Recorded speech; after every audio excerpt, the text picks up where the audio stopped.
Hello students, here I am Sanchalika Mishra and now going to teach my subject pathophysiology and now my today's topic is cell injury.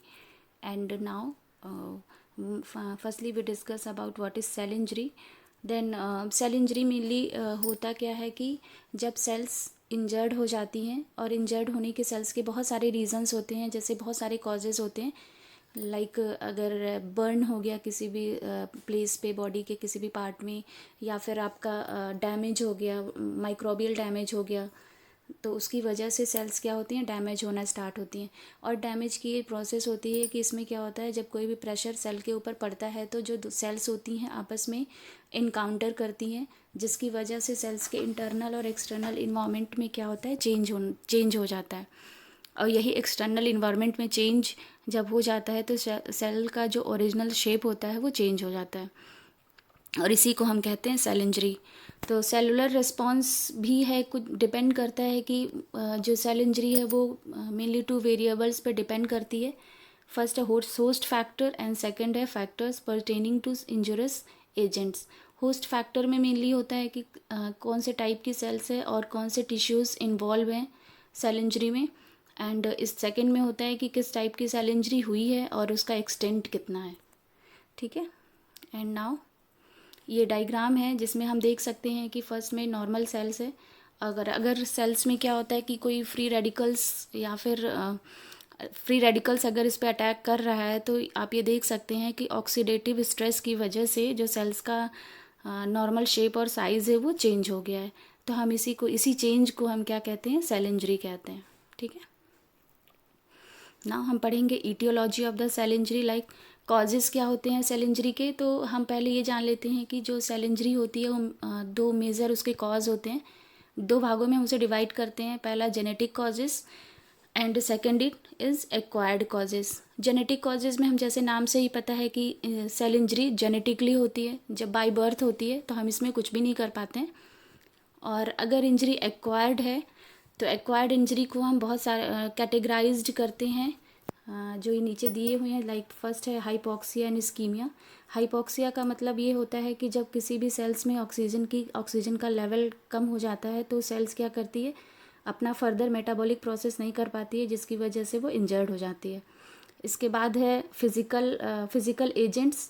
तो physical agents में mainly ये है कि जब कोई भी physical agents है, जैसे कि आपका कोई भी रोड एक्सीडेंट हो गया जिसकी वजह से सेल इंजरी हो गई, या फिर आपका थर्मल ट्रॉमा हो गया, हीट और कोल्ड से बर्न हो गया, उसकी वजह से भी हो सकता है।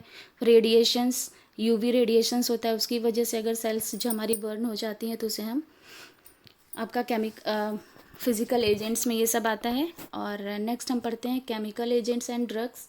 तो बहुत सारे केमिकल्स हैं जिसकी वजह से जो रिस्पॉन्सिबल होते हैं सेल इंजरी करने के लिए, जैसे कि साइनाइड हो गया, आर्सेनिक हो गया, मर्करी हो गया। अगर ये स्किन पे पड़ता है तो वो आपका जो सेल है उसको इंजर्ट करता है। या फिर स्ट्रॉन्ग एसिड, एल्कलीज, ये भी रिस्पॉन्सिबल होते हैं। बहुत सारे पॉल्यूटेंट्स होते हैं जो रिस्पॉन्सिबल होते हैं सेल को डैमेज करने में। इसके बाद हम पढ़ेंगे microbial agents. Microbial agents mainly होता क्या है कि बहुत सारे माइक्रोब्स होते हैं, जो माइक्रोब्स में बैक्टीरिया, वायरस, फंगी, पैरासाइट्स, बहुत सारे माइक्रोब्स जो सेल को इंजर्ड कर देते हैं, तो वो इस टाइप की इंजरी कॉज होती है माइक्रोबियल एजेंट्स के थ्रू। ठीक है, एंड देन इम्यूनोलॉजिक एजेंट। हमारा इम्यून सिस्टम भी कभी कभी इंजरी सेल्स को इंजरी कॉज कर देता है, जैसे हाइपर सेंसिटिविटी रिएक्शंस हो गए, बहुत सारे ऑटो इम्यून डिजीज़ हो गई जिसकी वजह से सेल इंजर्ड हो जाती है। एंड नेक्स्ट है न्यूट्रिशनल डीरेंजमेंट्स। न्यूट्रिशनल डीरेंजमेंट्स में कभी कभी बहुत ज़्यादा न्यूट्रिशन या फिर बहुत कम न्यूट्रिशन की वजह से भी सेल्स इंजर्ड होना स्टार्ट हो जाती हैं। एजिंग एक बहुत इंपॉर्टेंट और मोस्ट कॉमन फैक्टर है सेल इंजरी का। एंड साइकोजेनिक डिजीज़, इसमें साइकोजेनिक डिजीज़ का हम नाम से ही जानते हैं कि कुछ डिजीज़ ऐसी होती हैं जो हमारे दिमाग से रिलेटेड होती हैं, जैसे कि कोई हैबिट, गंदी हैबिट है, लाइक अल्कोहलिज्म है, कुछ भी है जिसकी वजह से हम अपने सेल को इंजर्ड करना शुरू कर देते हैं।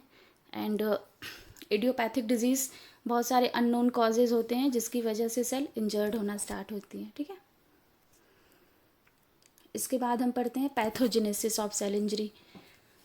पैथोजेनेसिस का मतलब ये होता है कि हम कैसे वो डिजीज़ बॉडी में कॉज हो रही है, तो हम इसे कहते हैं पैथोजेनेसिस। तो बहुत सारे आपके रिवर्सिबल पैथोसेल इंजरी भी दो टाइप की होती है, एक होती है रिवर्सिबल सेल इंजरी और एक होती है इरिवर्सिबल सेल इंजरी। तो जो रिवर्सिबल सेल इंजरी होती है, अगर जिस फैक्टर की वजह से सेल इंजर्ड हो रहे हैं, अगर उस फैक्टर को हम हटा लें तो इंजरी क्या होती है, ठीक हो जाती है और सेल अपने नॉर्मल फॉर्म में आ जाती है। बट जो इरिवर्सिबल सेल इंजरी होती है, वो एक बार अगर सेल डैमेज हो जाती है तो दोबारा सेल ठीक नहीं होती है। वो जिस टिश्यूज़ या जिस सेल्स में ये इंजरी हुई होती है, वो टिश्यूज़ या सेल्स पूरी तरीके से डैमेज हो जाते हैं। ठीक है, इसमें बहुत सारे काम का कॉजेज़ होते हैं। जैसे फर्स्ट है कैल्शियम इन्फ्लक्स या फिर माइटोकॉन्ड्रियल डैमेज। तो इसमें मेनली क्या होता है कि अगर किसी भी सेल्स में कंटिन्यू हाइपॉक्सिया बना हुआ है तो वहाँ पे साइटोसोलिक इन्फ्लक्स होना स्टार्ट होता है, मतलब कैल्शियम आयंस सेल्स में डिपॉजिट होना स्टार्ट हो जाते हैं, जिसकी वजह से सेल्स के मॉर्फोलॉजी में चेंज होना शुरू हो जाता है। उसके माइटोकॉन्ड्रिया में कैल्शियम का डिपोजिशन बढ़ने लगता है और जिसकी वजह से सेल्स एटीपी का फॉर्मेशन नहीं कर पाते हैं और सेल्स क्या होती है, डैमेज हो जाती है। Now activated phospholipase membrane damage. इसमें मेनली क्या होता है कि जो सेल की प्लाज्मा मेम्ब्रेन है वो डैमेज होना स्टार्ट हो जाती है। इसमें भी सेम प्रोसेस होता है, कैल्शियम का इन्फ्लक्स बहुत ज़्यादा बढ़ जाता है, जिसकी वजह से जो मेम्ब्रेन है वो फॉस्फोलिपिड का डिग्रेडेशन मेम्ब्रेन में होना शुरू हो जाता है, जिसकी वजह से मेम्ब्रेन क्या होती है, डैमेज होना स्टार्ट हो जाती है। और क्यों होती है, क्योंकि एटीपी का फॉर्मेशन पूरे तरीके से नहीं हो पाता है। नाउ एक्टिवेटेड इंडोन्यूक्लियस या फिर न्यूक्लियर डैमेज। इसमें ये है मेनली न्यूक्लियर जो ब्रेन सेल का डीएनए है वो डैमेज होना स्टार्ट हो जाता है, जिसकी वजह से सेल्स पूरी तरीके से डैमेज हो जाती है। और इसका जो इरिवर्सिबल डैमेज है वो 3 फॉर्म में होता है। फर्स्ट है पिक्नोसिस, कैरियोक्सिस एंड कैरियोलाइसिस। पिक्नोसिस में क्या होता है कि जो न्यूक्लियस है वो कंडेंस हो जाता है पूरे तरीके से एंड बायोमार्क बेसोफिल्स में जो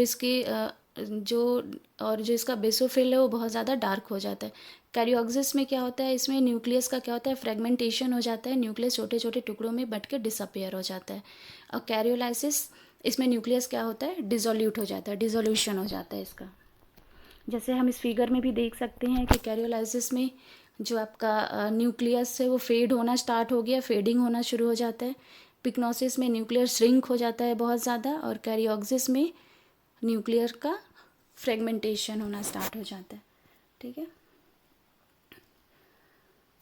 नाउ लास्ट है आरएनए डैमेज या फिर इंट्रासेलुलर प्रोटीएजेस। तो इसमें मेनली जो साइटोस्केलेटन होते हैं सेल्स के, जैसे माइक्रोफिलामेंट्स हो गया, माइक्रोट्यूब्यूल्स हो गए, इंटरमीडिएट फिलामेंट्स हो गए, वो सब क्या होते हैं, जो मेनली एंकर करते हैं सेल मेम्ब्रेन को, वो डैमेज हो जाते हैं। और ये होता क्यों है, क्योंकि जो सेल्स है उसमें स्वेलिंग स्टार्ट हो जाती है। स्वेलिंग इतनी ज़्यादा बढ़ जाती है कि वो सेल्स क्या होती हैं, पूरी तरीके से इंजर्ड हो जाती हैं। ये सेल इंजरी का एक डायग्राम है, इसमें आप देख सकते हैं। एक नॉर्मल सेल है, नॉर्मल सेल के बाद इसमें रिवर्सिबल इंजरी हो रही है, तो इसमें बहुत ज़्यादा लॉस नहीं हुआ है। अगर हम यहाँ पे सेल्स को सेकेंड फेज़ में सेल्स को ठीक कर ले जाते हैं तो सेल्स दोबारा नॉर्मल स्टेज में आ सकती है। बट अगर हम ट्रीटमेंट नहीं देते हैं तो यही सेल्स इरिवर्सिबल इंजरी में चली जाती है, जिसमें आपका लाइजोसोम रप्चर हो जाएगा, फॉस्फोलिपिड मेम्ब्रेन डैमेज हो जाएगी, माइटोकॉन्ड्रिया की परमेबिलिटी बढ़ जाएगी, आपका न्यूक्लियर डैमेज हो जाएगा, जिसकी वजह से सेल्स पूरी तरीके से डैमेज हो जाती है। ठीक है, थैंक यू सो मच।